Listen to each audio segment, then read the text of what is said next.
Chulin Daf Chof Aleph, says the Gemara, Mikol Mokam Kashya. We are left with the question from the previous Daf, which on the statement that Zeiri said that when a mafrekes of an animal is broken, it has a din of vela, and even if you continue to shecht it, it will still maintain its status in the vela, even though we know that when an animal has a status of treifa, if you continue to shecht it, it does not get a din of vela.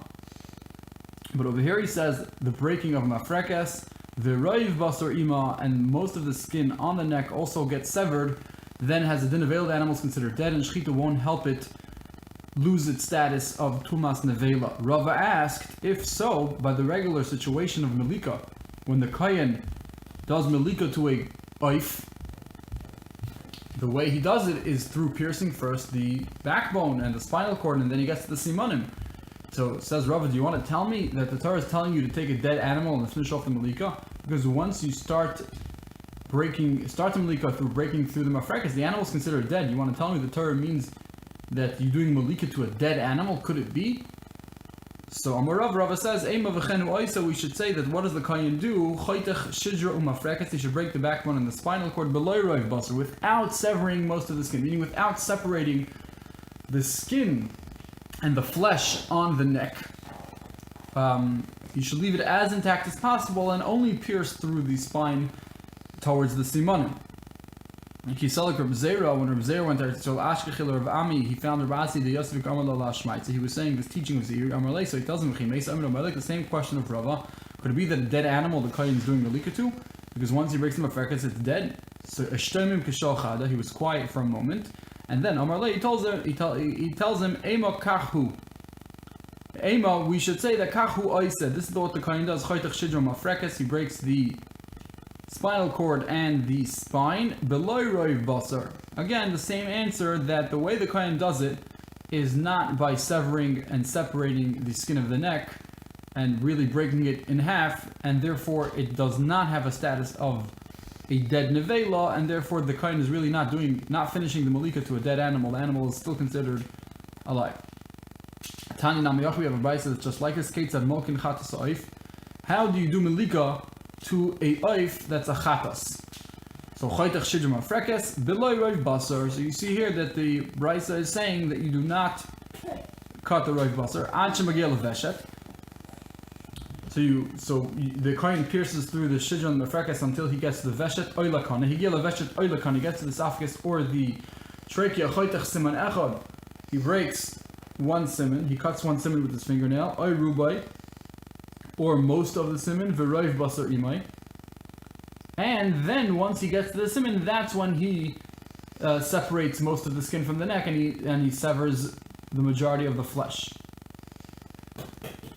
Uv oila, but if you're dealing with a carbon that's an oif, a bird carbon that's an oila, so then it has a different halacha. Over there, you have to sever shnaim or roiv shnaim, either the entirety of the two simanim or a majority of the roiv simanim. And that is going to be a difference between oila and chatas. Then chatas is only one siman, and oila is two simanim. So Manis asks the Gemara, who is this discussion that the brayso says regarding oila soif? Who is it going according to? Rabbanon ha'amri shnayim dafka. Rabbanon hold you have to sever the entirety of the two simanim by an oila soif. And Reb Shimon Amar Rav Shnaim, he says specifically Rav Shnaim, not the whole thing. So when the brayso says it's an option of either shnaim or Rav Shnaim, it can't be going according to either one. Where it says Ema, you should explain shnaim l'Rabbanan, Rav Shnaim l'Rab Shimon. Meaning the brayso is really not saying one opinion. It's saying either you do a full two according to the Rabbanan, or only the majority according to Rab Shimon. They're two options because they're two opinions, but not that any opinion will give you the option. Maybe we'll say Hava Ha Reb Elazar Reb Shimon. We can still maintain that both cases are Reb Elazar Reb Shimon. Umay Shnaim. What does it mean? Shnaim shedoimin l'shnaim. That means that it really looks like two. It looks like it's very much severed, but it still really is attached. You hold that's kosher. Or the next case is Rav Shnaim, means that it doesn't really look like two, but it's still okay. because really you at the end of the day have a majority and it's fine. So he's saying that ideally it's supposed to be severed, that it almost looks like two. Isn't really two because it still has to be connected a little bit, but it looks like two. But even if it doesn't look like two and it's just an exact majority, then it's still fine. Rabbi Yehuda Shmuel says the Gemara, Nishbara Mafrekes, the Roiv Basar Ima, if you have a human whose backbone was broken and also most of the flesh of the neck was also separated, Mitame Be'oyel, this human body it makes Tuma Be'oyel, which means that if anyone else goes under the same roof as this body, he becomes impure, and this is because the person is considered dead. If his mafrekes is broken, and with Roiv Basar he's considered dead. Maybe you're going to ask, from the story about Eli, when he heard that his sons went to war and the Arna Kodesh was captured, he fell back, he broke his backbone and died. So you see that even if you just break the backbone without the Roiv Basar separating, without the flesh of the neck actually totally being severed and the head being severed, you see it's still considered, it constitutes a death because Eli died. So if you're going to ask, says the Gemara from the Maisa of Eli, that over there it was mafrekes below Roiv Basar, over there his backbone did break, but it was not the majority of the skin of the neck, of the flesh of the neck was not severed. Says the Gemara, Zikna Shiny, when someone's old, he might die from just the backbone severing, even though the Roiv of the skin wasn't, the Roiv of the Basar was not separate, and therefore that's why Eli died, because he was old. Tiksiv, like the pasuk says, Vahikas Kirois Aron Elikim, when the messenger mentioned to Eli that the Aron of Hashem was captured, the ark was captured, Vayipol Malakisei, so he fell off the chair, Acharonis backwards, Be'ad Yad Hashar, towards the handle of the door, V'tishaber Mafraktoi, and his Mafraktoi, his backbone broke, Vayomos, and he died, Ki Zakein Ho'ish, because the man was very old, V'kaved, and he was heavy. So you see, in certain situations, even if you just break the mafrekes, the person could be considered dead. And that's if he's heavy, and so it kills him. If someone rips open a person, like a fish, you rip it open like you rip a fish, meaning from top to bottom. You make a cut, and then you from top to bottom, and then you rip him open, just like you do to a fish. So the person is considered dead, even though he's still jumping around and he still looks like he has some life to him. No, he's considered dead, and he's mitame ba'ayel already. If someone comes under the same roof, he will also be considered tamei. Amar Shmuel bar Yitzchak umegaba, we mean in the back. Omar Shmuel asa gistra nevela, says Shmuel, also if you took an animal and you severed it in half in any place, Rashi says, either to its width or on its neck, or in its back. Rashi says anything that separates into two is called gistra. So if you separate an animal into two, even though it's still thrashing around, it's already considered nevela, it's dead. And if you shecht it, it's not going to help, it's already considered dead. Amar Belazar, Nitala yerech v'chalal sheba, if the thigh of an animal was fully removed, and not only the thigh, but even the place where the thigh is in. Usually the thigh is in a socket, and if that socket is also removed, so then we hold that the animal is considered dead. It's considered nevela already. Hechi dami chalal shala. What do we mean? How are we able to tell if the chalal shala is missing? Says Rava, Amarava kol sherabutza v'neris chaseira, as long as when it lies down on the floor and you can see that the leg is missing, even though when it lies down it's usually covered up, but if it's so much missing that it's noticeable even when it's laying down, then you know that even the halal is missing, even the socket's missing, and that is considered a nevela. Tanan hasam hutazu rashayim. We learned in the Mishnah in Alais, if their heads, the heads of an animal, were cut off or decapitated, and even though they are still thrashing around, they are considered tomei. Kiznavalita, all it is, even though it's thrashing, it's just like the tail of a lizard. The tail of a lizard, even though you cut it off and there's absolutely no life left, it still thrashes around. So we see that just because something's thrashing doesn't mean it's alive. It's just kiznavalita, like the tail of a lizard, that is thrashing around. My hutuzu, what does it mean that the head was decapitated, that it was severed, that it was cut off? Rish Lakish Omar, hutuzu mamish. My hutuzu, what does it mean that in the Mishnah on Olus, when it says that when the animal's head is severed, even though it's thrashing, it's considered tamei? What does it mean, hutuzu? Rashi says that this Mishnah is talking about shmoyne shratzim, one of the 8 rodents that are tamei, and even if the head is still a little bit attached, then it's still considered dead, and it's mitame. It creates impurity. But we want to know what exactly is the nature of the decapitation. So Rish Lakish Amar, hutuzu mamish. We mean that if it was actually severed, and meaning the simonim were really fully cut. Rabbi Asi Amar Ravmani. Rabbi Asi says in the name Ravmani, Kavdolas Oila Sa'oif. It's just like the Havdalah, just like the halacha that you have to separate the head from the body by a sacrifice of an oif, that's an oila. Amar le Rabbi Yomi le Rabbi Asi, what did you mean when you say Kavdolas Oila Sa'oif? You mean according to the Rabbanon? According to the Rabbanon who hold you have to actually sever the entirety of the kana and veshet by an oila sa'if, and therefore you're not arguing on the Rish Lakish. It's the same thing as hutuzu mamish. Maybe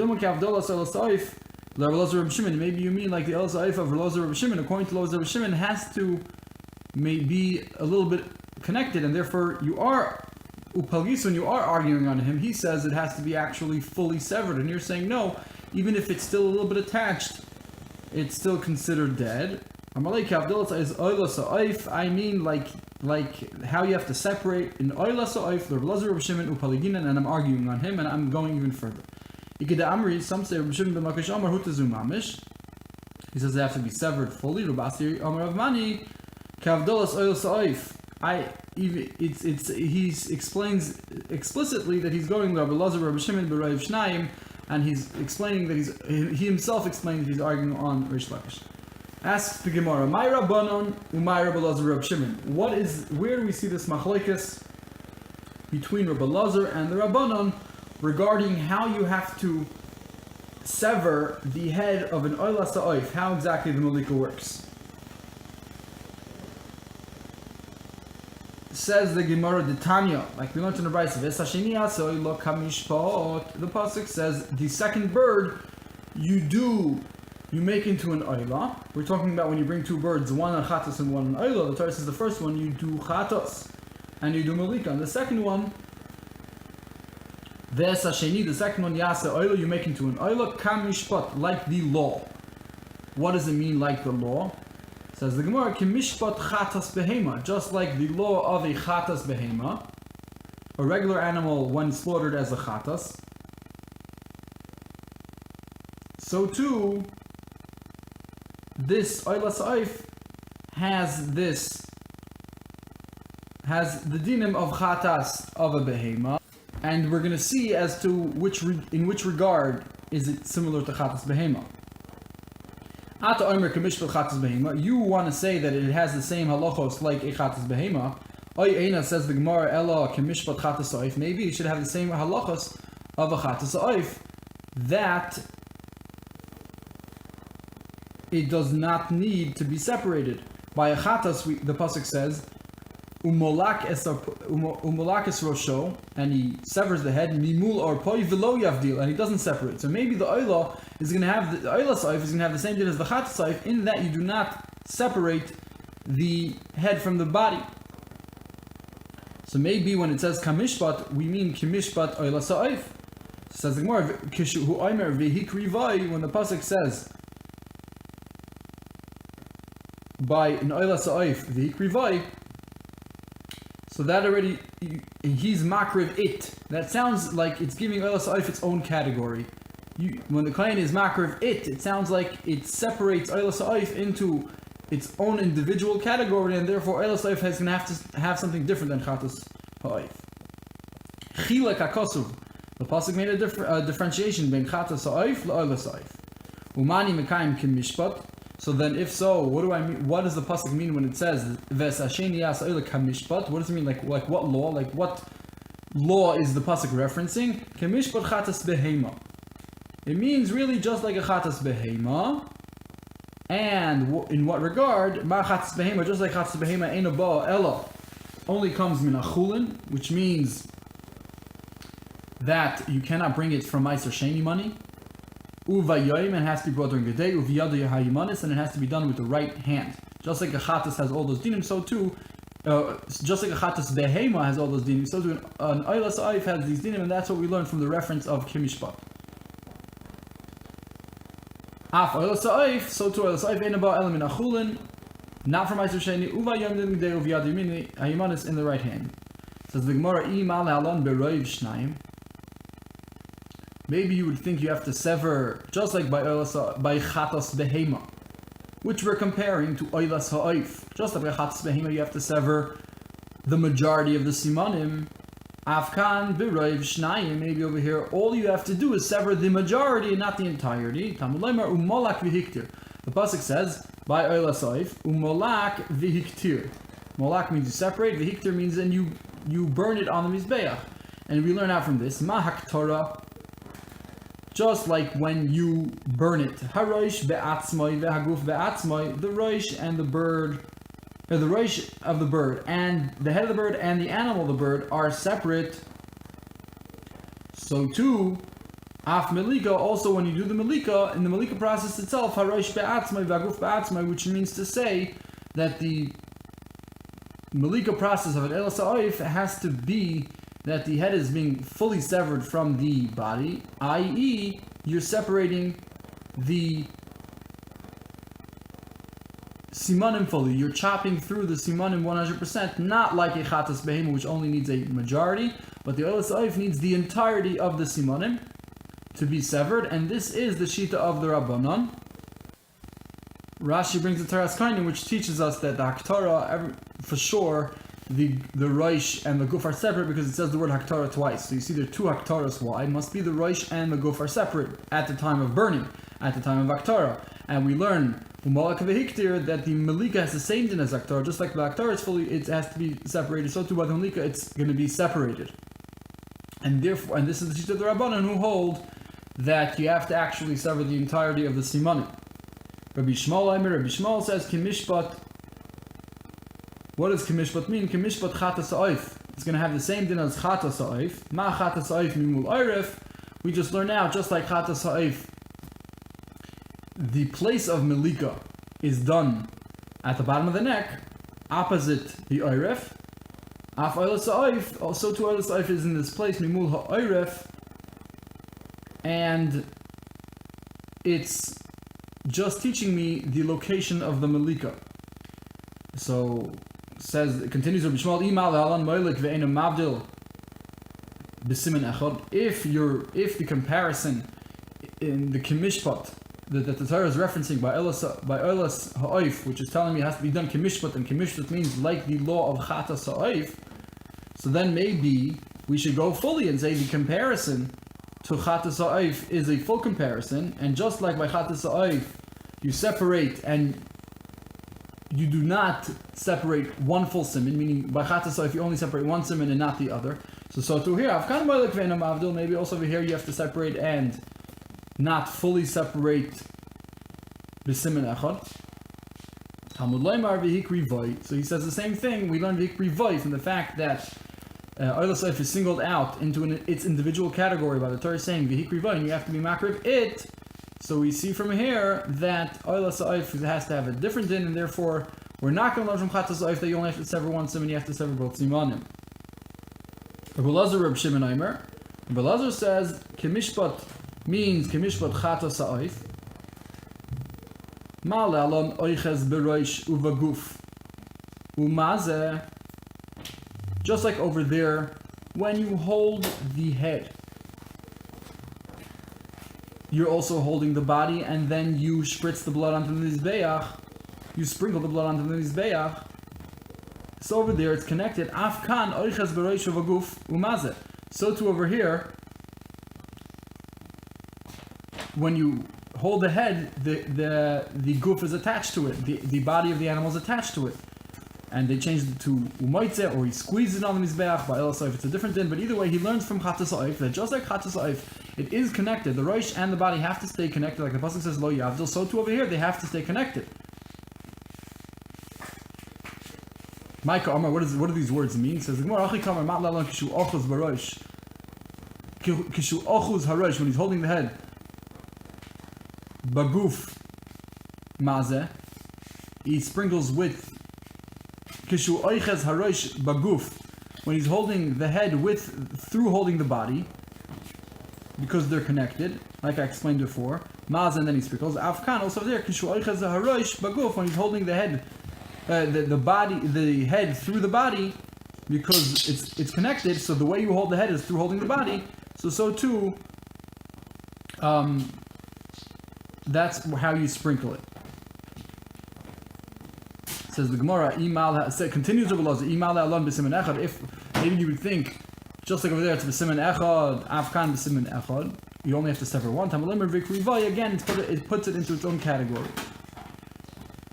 So we see here that Rabbi Elazar Reb Shimon holds that you do learn out from Chatas Ha'oif that it has to be a little bit connected. It's the roish and the body do have to be connected, just like by Chatas Saif, it's still connected. And when you hold the body, you're holding the head also because it's still connected. So too, he says by Saif, the same thing has to be true.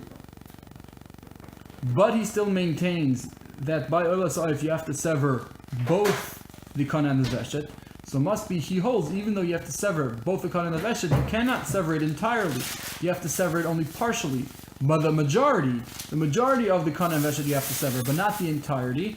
And therefore we see his shita is about El Sa'if, it's still going to be attached. The Chachamim hold, no, it's going to be fully separated. Ad kan Chulin Daf Chof Aleph. We'll continue with the sugya on Chulin Daf Chof Beis.